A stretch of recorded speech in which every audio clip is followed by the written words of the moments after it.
American Life de Madonna, c'est un excellent album. La construction, quand on débute dans les Sims, ça peut sembler un peu compliqué. En fait, il y a plein de petits éléments à avoir en tête et surtout, chaque personne qui construit a sa propre recette. Et aujourd'hui, moi, mon but, c'est juste de vous montrer que c'est pas si compliqué et qu'il y a des petites recettes magiques qui marchent vraiment à tous les coups. On se retrouve dans les Sims et le premier conseil que j'ai à donner déjà, c'est de bien choisir son terrain. En fait, quand on débute, on a tendance à croire que tous les terrains se valent. Ce n'est pas du tout le cas. Il y a 2 données à prendre en compte. La toute première, c'est la taille du terrain. Un tout petit sera plus simple à construire qu'un grand, tout simplement parce qu'il y aura plus de choses à construire sur un grand, donc ça prendra plus de temps et vous aurez plus de chances d'être découragé si vous débutez. Donc moi je conseille déjà de commencer par un petit terrain. La deuxième chose à prendre en compte, donc par exemple là je suis sur un très grand terrain, c'est où est-ce que le soleil tape. Et là, on voit qu'à l'avant du terrain, l'après-midi, l'avant du bâtiment est à l'ombre. Là, on est sur un terrain qui a le soleil qui tape sur le côté et je trouve ça personnellement assez désagréable pour construire. On peut se dire que ce n'est pas grave de ne pas avoir le soleil qui tape dans la façade du bâtiment. Moi, je trouve que c'est vraiment un problème parce que dès qu'on veut mettre un petit papier peint sur le mur, là, on le voit bien, mais ça met vraiment pas en valeur la maison, contrairement à si l'entrée était aussi ensoleillée. Donc déjà, pour vous en sortir en termes de soleil, si ça vous intéresse, il y a un fan des Sims qui a créé sur Reddit une carte où on voit quels terrains sont bien ensoleillés, à quelle heure de la journée, et il y a certains terrains qui sont juste mauvais tout le temps. Pour débuter, je vous conseillerais ce terrain, Alcôve des Chênes, situé à Newcrest. Il a plusieurs points positifs. Tout d'abord, il est assez petit, donc ça vous fera moins de travail pour terminer votre première maison. Et ensuite, le soleil tape sur la façade, donc c'est tout de suite beaucoup plus sympa à regarder, à construire pour mettre en valeur votre bâtiment. Alors pour débuter dans la construction, le conseil que j'ai le plus retrouvé et qui personnellement m'a beaucoup aidé, c'est de se dire qu'il faut à chaque fois un grand rectangle avec un plus petit rectangle collé à côté. Donc par exemple comme ceci. Donc là on a vraiment une forme très basique de maison, beaucoup mieux que si on faisait la forme de maison la plus classique qu'on verrait dans la vraie vie, c'est-à-dire juste un cube. Non, là vraiment moi je vous conseille de commencer en faisant un grand rectangle et un petit rectangle collé. En appuyant sur le plus, je peux choisir de sélectionner la maison et de la resituer à un endroit qui me convient mieux. Et après, ce qu'on va faire, c'est rendre ces 2 cubes un peu plus intéressants. Pour ce faire, c'est assez simple. On peut ajouter des petites avancées à droite à gauche. Par exemple, se dire que là, il y a une petite avancée. On peut aussi se dire que là, il y en a une autre. On peut imaginer que cette autre se retrouve de l'autre côté, comme ceci. Ensuite, on peut faire un étage. Donc, par exemple, on peut reprendre juste un cube. Comme ça, l'étage ne fait qu'un cube. Et pourquoi pas reprendre également cette avancée. Ok, là, on peut se dire qu'on a fait la forme de sa maison. Moi, souvent, c'est à ce moment-là que je décide où est-ce que je mets l'entrée. Et donc là, on a 2 possibilités. Soit on met l'entrée par ici, ce qui pourrait être bien, soit on peut mettre l'entrée ici. Donc là, moi, ce qui me semble le plus logique, ça serait de mettre mon entrée ici, et même en fait de supprimer ces murs et de faire de ça un petit porche. Donc pour supprimer les murs, je prends l'outil massue, et hop, et là, je me souviens que c'est un petit porche. Et maintenant, si je veux ajouter des fondations à la maison, j'appuie sur n'importe quelle pièce de la maison, je prends cette sorte de double flèche au bas, et j'élève. Alors pour les toits, il y a plein de subtilités. Je vous conseille vraiment une vidéo qu'a fait NS sur la question que je vous mettrai en lien dans la description. Mais si vous débutez, moi je vous conseille de surtout prendre le toit à 2 versants. Donc ensuite vous le placez. Avec les flèches de gauche à droite, vous ajustez sa taille. Voilà par exemple. Et pour les petites avancées, vous pouvez tout simplement le tourner. Et hop, ça le fera correspondre aux petites avancées. Si là, vous ne voulez pas que ça dépasse, tout simplement, vous reprenez la flèche et vous le rapetissez. On va faire la même chose ici. Je tourne et je place ici. Voilà. Je vais reprendre cette avancée et je vais faire la même chose ici. Quant à ici, on peut se dire que c'est une cheminée. Et alors, un moyen très simple de le faire, c'est tout simplement d'aller dans l'outil mur, de choisir dans les demi-murs et ensuite, vous faites juste un petit carré comme ça. Alors là, c'est déjà pas mal, mais en vrai, vous pouvez encore vous amuser. Alors, il y a plusieurs techniques. Une technique que j'aime beaucoup, c'est tout simplement ajouter un toit toujours de la même taille et de l'ajouter. Je trouve que ça ajoute un peu de volume à la maison, tout simplement. Donc là, vous voyez vraiment, en quelques étapes simples, on a déjà une très jolie maison. Moi, j'aime pas trop laisser des murs comme ça, donc ça, je vais retirer. Et à la place, je vais mettre des colonnes. Je vais construire uniquement en jeu de base, comme ça les personnes qui ont que le jeu de base peuvent suivre. Donc il y a ces colonnes par exemple qui sont très bien dans le jeu de base. Moi dans le jeu de base, j'adore ces petites tuiles en noir. Donc je vais les prendre et je clique sur chaque toit pour colorer chaque toit. Et petit élément intéressant, ici, entre le toit et ici, on a quelque chose qui s'appelle moulure de toit. C'est un peu planqué, mais c'est très, très important, vous verrez. Et quand on les choisit, moi j'aime bien choisir la 3e, ça ajoute beaucoup de finition au toit. Voilà. On va ajouter des escaliers sur le devant. Je prends la flèche à droite, je tire, voilà. Et maintenant, je vais choisir un mur qui convient. Donc par exemple, ça pourrait être des briques, là, parce que là ça fait un peu, j'allais dire moderne années 70. Donc moi souvent je commence en mettant les mêmes briques partout. Ce que je fais toujours, c'est de mettre la cheminée dans un modèle de briques un peu plus foncé, un peu plus rustique. Vous voyez ici, ça a l'ombre, la lumière et le rendu est tout à fait différent de quand la façade est en pleine lumière. C'est pour ça que je vous dis encore, c'est méga important de choisir bien votre terrain. Donc voilà, là vous voyez le dessus de la cheminée est marron clair, ce qui fait pas très dessus de cheminée. Donc on va aller juste chercher dans l'outil mur une moulure adaptée. Donc on va dans moulure pour demi-mur. Et après, on choisit juste une moulure qu'on va mettre noire ici. Et voilà. Et là, ça fait cheminée. Pour le chemin devant, moi, je préfère toujours utiliser de la peinture de sol. Je trouve ça plus naturel. Donc, ce que je vais faire, c'est aller dans outils du terrain, choisir par exemple style gravier bien aimé. Et ça me semble assez naturel, comme ceci. Ensuite, on va ajouter un petit sol sur l'entrée. Celui que j'utilise toujours quand je ne sais pas quoi mettre, c'est le premier bois, le bois dur qui s'appelle bois dur traditionnel flexiforêt. Avec la touche virgule, je change son sens et avec la touche majuscule, je choisis la pièce à colorer. Une autre étape très importante, c'est de choisir la fondation. Donc la fondation, ça se trouve ici. Autre détail, on peut évidemment ajouter des rambardes ici. Donc moi, je vais ajouter les mêmes que j'ai utilisés ici. Je vous conseille vraiment de commencer avec des murs de taille petite. Généralement, c'est beaucoup plus simple à meubler. Les murs de taille haute donnent un peu une impression d'étouffement sur des petits logements. Sinon, moi j'aime beaucoup cette double porte en bois dans le jeu de base. Je trouve que c'est pas mal. Donc on a cette toute nouvelle fenêtre maintenant dans le jeu de base qui est très chouette. Je la verrai bien ici. Et ensuite, pour placer où je veux les fenêtres, par exemple, si je veux en placer une, là, normalement, on peut pas parce que ça croise le toit. En fait, on peut, en faisant CTRL majuscule C et en tapant bb.moveObjects on, qui est un code qui permet de pouvoir placer où l'on souhaite les objets. Donc là, je trouve que ça tombe un peu bizarrement, mais je verrais bien ces fenêtres sur le côté, par exemple. Et on peut ajouter encore des détails. Tout d'abord, en appuyant sur sculpture de toit, on peut voir qu'il y a des cheminées qu'on peut ajouter. Par exemple, je peux ajouter cette cheminée dans le petit conduit que j'ai créé.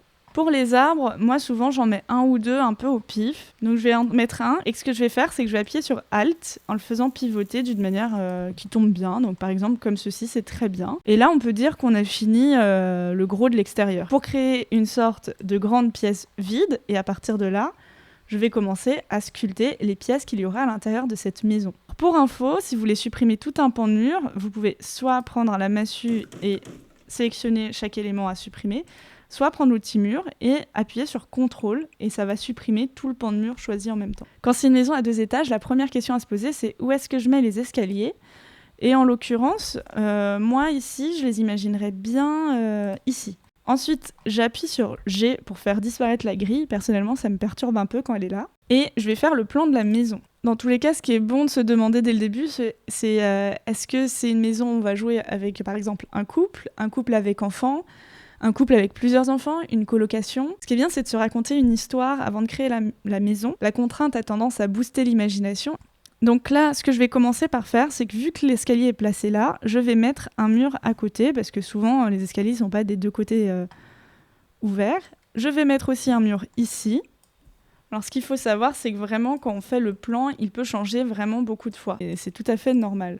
Une grande entrée qui donne sur un salon, salle à manger. Ici, ça va être un espace couloir qui va donner d'un côté sur une grande cuisine, de l'autre sur un coin bureau. Ici, je vais utiliser cet espace pour faire des petites toilettes, donc on va retirer cette fenêtre. Et voilà, après avoir perdu beaucoup de cheveux et d'années de vie en stress en confectionnant ce plan de maison, le conseil suivant que j'ai à vous donner, c'est de mettre ces petites lampes partout dans la maison. Et alors, vous pouvez soit les mettre un peu n'importe où comme ça, ça fonctionnera, mais en fait, le meilleur moyen que j'ai trouvé de placer ces lampes, c'est tout simplement d'en mettre à chaque coin de la pièce. Comme ça, vous êtes sûr de n'avoir aucune ombre dans la pièce, elle sera super bien éclairée. Alors le sol va vraiment donner le style de la maison. Donc moi j'aime bien au début juste mettre des sols basiques avec par exemple du bois dans les parties salon, entrée, bureau, du carrelage dans les toilettes, cuisine et dans les chambres je vais mettre un autre sol que je vais changer ensuite qui est juste un sol mis pour vraiment se souvenir que ces salles sont dédiées à ces choses. Comme vous voyez, j'ai pas mis de porte ici ni là, tout simplement parce que, en fait, j'imagine pas forcément des portes à ces endroits. J'imagine 2 solutions, soit des arches, donc ça ressemble à ça, des arches que je peux mettre ici, ça segmente bien tout en permettant une certaine ouverture. La solution numéro 2, c'est d'aller dans les tympans. Et en fait, ce qui s'appelle tympan dans les Sims, c'est des poutres. Quand vous placez à l'endroit où il y avait le mur, ça vous crée une poutre, comme ça, tout simplement. Ici, en l'occurrence, je crois que je préfère l'arche, donc je vais juste mettre 2 arches, voilà. Alors moi je commence souvent du début de la maison et puis je vais petit à petit faire le premier étage comme ceci, puis après je monte et je vais meubler le 2e étage, et je précise au passage que même si je fais ça, je passe mon temps à revenir en arrière et remodifier des éléments que j'ai placés parce que finalement en plaçant d'autres éléments je me rends compte que ça tombe pas si bien. Et là par exemple je vais commencer par cette pièce, les toilettes, qui est assez petite donc qui va être rapide. Et alors le petit truc qui fait la différence, c'est tout simplement quand vous allez dans l'onglet décoration en salle de bain, vous avez tous les outils de décoration d'une salle de bain. Donc il y a notamment le PQ qui est quand même très important.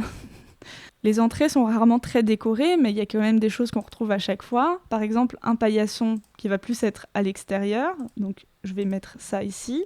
Et pourquoi pas un petit paillasson au centre de l'entrée. Et pour le rapetisser, je vais utiliser la touche parenthèse fermée. Voilà, donc on peut imaginer une entrée un peu comme ceci. Je peux soit décider de le placer en fonction de la grille, c'est ce qui va se faire automatiquement, soit en appuyant sur la touche Alt, je vais pouvoir le placer à l'endroit précis de mon choix. Donc par exemple ici. Ici, je vais pourquoi pas mettre un porte-manteau, je ne sais jamais où il se trouve, donc je vais tout simplement taper dans l'outil de recherche porte-manteau, dans désordre. Porte-manteau dans le désordre, voilà, on a un beau porte-manteau. Alors là, on peut se dire que l'entrée est finie, mais en fait, ce qui va faire qu'on va avoir l'impression que cette maison est très bien décorée, c'est qu'il va y avoir des décorations partout. On pourrait caler une petite peinture ici, ce dessin du clown triste là. Voilà, ça fait déjà beaucoup plus meublé. Alors, il faut savoir qu'il y a 2 types de décorations murales. Il y a les peintures, comme là, mais il y a aussi les décorations murales qui se posent. Par exemple, on a ce truc que je n'avais jamais vu de ma vie et qui prend vraiment toute la place, donc je ne vais pas l'utiliser. Mais il y a aussi ce petit panneau et on pourrait se dire que si c'est une famille, c'est le panneau où chacun note « aujourd'hui tu fais ça, voilà. En autre objet qui peut très bien fonctionner, c'est tout simplement mettre plein de plantes partout. Voilà, ça c'est vraiment un truc qui fonctionne. Avec Alt, je décide de la positionner exactement comme je le souhaite. Et ce qui peut bien fonctionner également en petite astuce déco, c'est d'ajouter un petit guéridon. Avec Alt, je le place là. Avec Alt, je décale l'arche pour que tout soit bien situé. Et sur le guéridon, je peux ajouter une petite sculpture. Donc par exemple, moi j'aime bien ajouter des gnomes. Ensuite, on va passer au salon. Donc par exemple, on peut mettre ça. Ce qui peut aider à lier le tout, c'est tout simplement mettre un beau tapis. Avec la parenthèse fermée, je vais le rapetisser. Hop. Et pour ajouter un peu de fun, alors là, je vais regarder dans les sculptures ici. Et en général, j'improvise un peu en fonction d'une fun. Je vais placer un flamant rose. Avec la touche 9, je vais le surélever. Et comme ça donne l'impression que le flamant rose est sur la cheminée, ce que je trouve hilarant. Je suis drôle, hein. Et ici, on a un peu de place, mais pas beaucoup. Donc on peut reprendre l'astuce de tout simplement mettre une console. Donc pour trouver les consoles, vous allez ici dans l'espace salon et vous appuyez sur table d'appoint. Ils appellent ça table d'appoint. On peut aussi ajouter un peu de musique, par exemple avec ce dictaphone. Et en fait, là, encore une fois, on a ce souci du dictaphone qui ne va pas directement sur la console. Donc, je le place à l'endroit souhaité et j'appuie simplement sur 9 pour le surélever. Et avec Alt, je choisis où le placer exactement. En fait, il faut vraiment avoir ça en tête, que dans les Sims, il y a vraiment plein d'objets comme ça qui ne se placent pas bien du tout. Donc c'est toujours un peu embêtant. Je vais ajouter une peinture sur ce mur pour un peu le décorer. Et là, par exemple, j'aimerais bien ça, mais je la trouve un poil petite. Donc pour l'agrandir, je vais tout simplement appuyer sur la touche accent circonflexe une fois. Et après, avec la touche Alt, je vais vraiment choisir où le mettre exactement sur le mur. Encore une fois, on ajoute plein de choses. Donc par exemple, un petit bouquet de fleurs au milieu de cette table, c'est parfait pour plus de réalisme. Donc là, on a un salon plutôt rempli. Dans le couloir, on n'a pas beaucoup de place, donc généralement, ça va être juste mettre une peinture et pourquoi pas réutiliser cette même plante qu'on a déjà à l'entrée. Autre élément important, décoration, qui fonctionnera vraiment sur toutes vos maisons, c'est de mettre des rideaux partout. Et Le problème, c'est que là, si je les place automatiquement, ils risquent de pas bien se placer. Donc je vais appuyer sur Alt pour pouvoir choisir exactement l'endroit où je souhaite les placer. Alors la seule chose à savoir quand on fait la cuisine, c'est quand on a le jeu au début, il y a une option qui est désactivée qui permet de choisir quel type de pièce on veut. Je vous montre, il suffit d'appuyer comme si vous vouliez choisir la couleur, sauf que vous appuyez sur les petits... comment ça s'appelle ça ? Les petits écrous. Je crois pas que ce soit écrou, mais bref, vous comprenez, vous appuyez là. Et là, vous pouvez choisir la forme du plan de travail que vous souhaitez. Alors, j'étais en train de faire la cuisine et je me suis dit, il y a quand même un truc à savoir, c'est pas vraiment déco, c'est plus vie. Alors, toutes les poubelles coûtent entre 25 et 110 simflouz, sauf celle-ci qui coûte 1200. Mais en fait, ça vaut vraiment le coup parce que quand vous la placez, donc là, je la pivote avec Alt pour la placer vraiment à l'endroit choisi. Quand vous la placez et que vous prenez une assiette sale, par exemple, et que vous la mettez dedans, à chaque fois que vous jetez quelque chose, vous gagnez 10 simflouz par membre qu'il y a dans votre foyer. Donc par exemple, si vous avez 6 personnes dans votre foyer, à chaque fois que vous jetez une assiette sale, eh bien vous gagnez 60 simflouz. Donc vous pouvez devenir clairement riche avec cette poubelle, ça vaut vraiment le coup. Encore une fois, il n'y a pas vraiment de mystère, c'est juste plus vous mettez de détails, plus ça fonctionne en fait. Et ça fait pas juste un gros truc tout vide. Donc je vais mettre un bureau ici face à la fenêtre, c'est très bien pour l'inspiration. Avec Alt, je vais un peu tirer le bureau pour éviter que le rideau s'incruste dedans. Ça serait dommage. Et quand on ne sait pas quoi mettre, mon conseil ultime, c'est juste d'ajouter des fauteuils à droite à gauche. Et à côté du fauteuil, je peux encore une fois mettre une petite table d'appoint qui me servira à poser 2-3 choses dessus. On peut donner aux enfants exactement les mêmes lits qu'aux adultes, mais il y a quand même des lits dédiés aux enfants, comme par exemple celui-ci, qui est une déclinaison du lit qui existe pour bambins.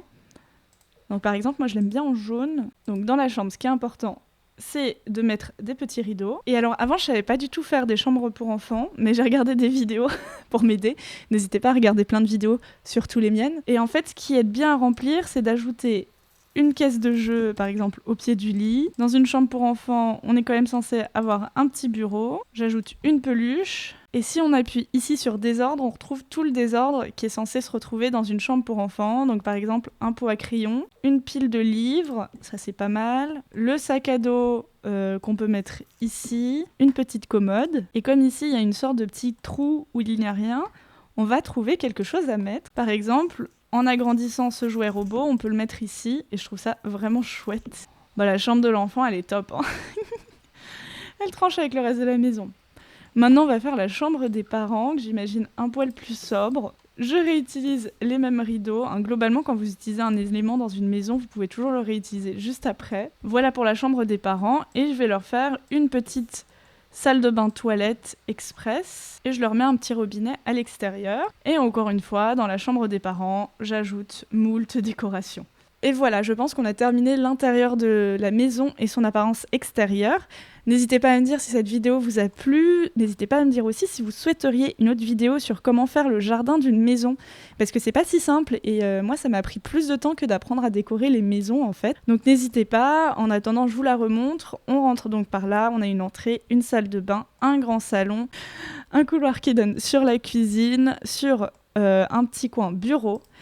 Et à l'étage, un autre couloir qui donne sur une chambre d'enfant très très décorée, une salle de bain commune, la chambre des parents et une mini salle de bain toilette pour les parents. Si cette vidéo vous a plu, n'hésitez pas à laisser un like, un commentaire et à vous abonner. Quant à moi, je ne sais pas quand je reviens. Voilà, parce que je reprends le boulot demain, donc je n'aurai plus le temps de faire autant de vidéos. Mais je vous dis à très vite. Ciao! Bye!